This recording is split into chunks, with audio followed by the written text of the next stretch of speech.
Good morning and welcome to Tuesday the 1st of December 2015. I'm at Stratford at the beginning of a quick journey to the mouth of the River Lee.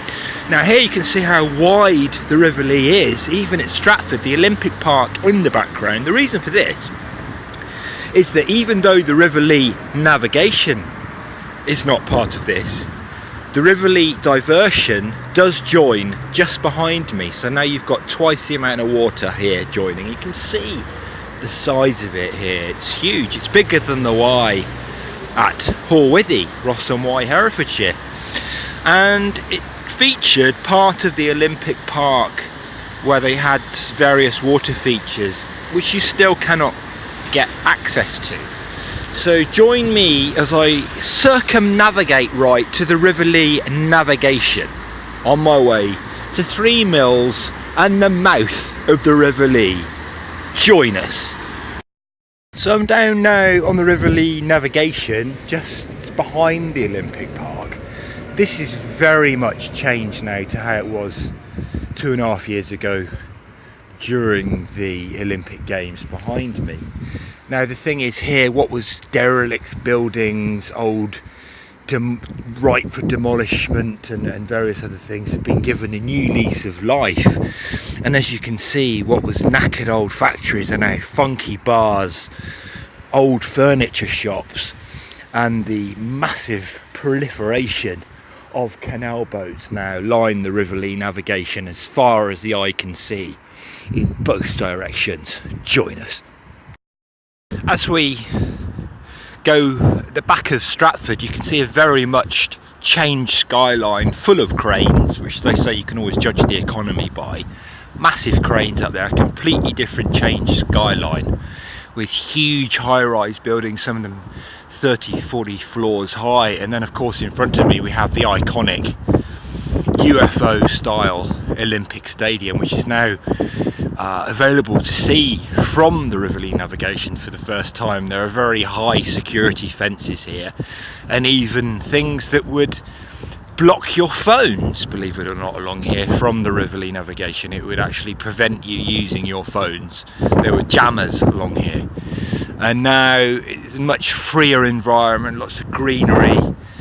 There's been a lot of construction work here over the last couple of years. It's ongoing, obviously, and we're just going to go slide past, see how close the Olympic Stadium is to the River Lee. Now the River Lee, original River Lee, we'll be able to see that again as we go further down there. As ever, join us. Here you have a side channel joining the River Lee navigation. You can see it's very busy and the water level is up, well, pretty much where it should be, and you can see the modern architecture here very much relying on the Victorian ability to keep this water level within a couple of inches. You can see there's not much leeway, and the research that I've done suggests that a lot of this very elaborate water level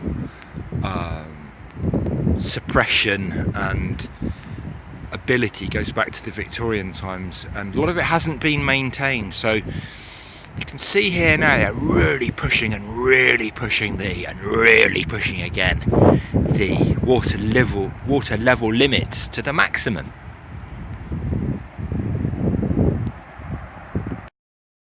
Right, this is a shot that wouldn't have been possible even 5-6 months ago. Within metres of the Olympic Stadium here now, if I just look behind me quickly, you can see that the security gates for the first time have been unlocked. You can actually cycle right the way through. This is the old River Lee, the original River Lee, albeit highly navigable, meeting the River Lee navigation just behind me, which is indeed where I've just come from. So I've never actually been here. It's a slight sort of backtrack detour, but I'm just going to go up there and have a quick peek. Then we'll join the River Lee navigation and follow it down to Three Mills, which then goes on to the River Thames. Join us. Very much mixing the old with the new here, with over 100 years worth of architecture, including that in between. I therefore refer to this steel bridge that I'm standing on. full of waterways here. Good view of the stadium, various artilleries or something that link the River Lee, original River Lee here now. Various lock gates in place, very highly navigable here, the heart of East London industry before the Olympic Games whole estate was put in, which stretches for literally miles, including a lot of the housing, the hockey, the cycling and the swimming, along with this huge stadium that lies behind me. But we don't have time to go into that at the moment because we're on a journey to the mouth of the River Lee. The ever-changing landscape of the Lee Valley. You wouldn't find this in Herefordshire, would you? These didn't even exist 4 months ago. The construction continues right into the distance, into Stratford. As we approach Three Mills, you can actually see it in the background there with the white roof. There, can you see that? The building continues flat out, even in a not only a floodplain but a tidal part of the River Lee, which is quite amazing because considering two old wooden lock gates are the only thing that stops the tide coming up here, they are digging down and down and down and deeper, and they're actually below water level here, putting those foundations in. Hence all the pumps required. You can hear the piling going on in the background. You can see the London Orbit there in the background, part of the London Olympic Park, and you can see the new skyline here, which is very much part of Stratford. So here we are.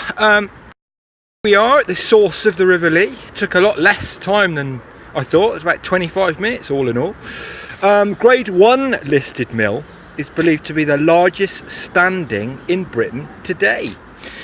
The river is tidal here and consists of 12 pairs of millstones used for grain, distillery and water pumping in the past. Now we can see all that building going on over there, as previously mentioned. You can see that's called 3 Mill Lane, and to the right we do have the 3 Mill. Now what is interesting is if we just go over here, and you can see, as I said, this is grade 1 listed. Now the River Lee comes out here and you can see clearly that it's tidal. Look at the difference there. You've got swans, you've got the evidence of the rising up and down, things underwater, water flowing in. Clearly it's tidal here, right? And just inches away you've got this massive development. Now, the only thing that's stopping that from being tidal itself is the elaborate Victorian water schemes that are put in. Now I guess this is no concern of the developers or the estate agents or the planning or the councils indeed. Pile them high, sell them cheap. And if it wasn't for the Victorian extreme engineering here keeping this water back at peak tide, then you would have massive problems concerning not only this area but the whole of the River Lee Valley, consisting of about 5 separate boroughs going out to London, including Hatfield as well. So there we are, mission accomplished. Back to base to edit the video.